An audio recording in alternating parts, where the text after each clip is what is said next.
प्रथम तो मु चंदनेश्वर मंदिर जाकि आशीर्वाद नेबी ठाकुर मुद्दा तो बहुत जिनस अच्छी आज प्रथम थर आरंभ होमर कैंपेन आम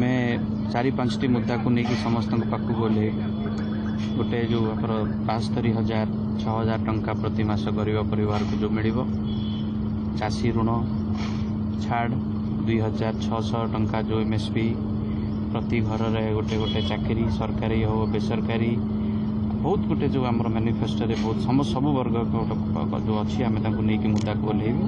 आम आशा करुँ ये मुद्दारे आम निश्चित भाव जययुक्त देखो आम चेष्टा सब निर्वाचन मंडल भोगरे जो स्पेसिफिक डिमांड अच्छी आम डिस्कसन करूँ आमर शुणु कौन हो पार न हो पार सेटा मुझे आज कहीपरि किंतु मोर फुल जेतिक दम थी मुझे एफर्ट लगेबी भोगराईवासी जहाँ डिमांड अच्छी जहाँ दरकार अच्छी ताकू केमती सेटा सफल हम ताप आम संपूर्ण भाव चेष्टा करूँ मुझे कहूँ एतिकी विश्वास रखु बालेश्वर जिलावासी को कहूँ भोगराई निर्वाचन मंडली वालों को कहूँ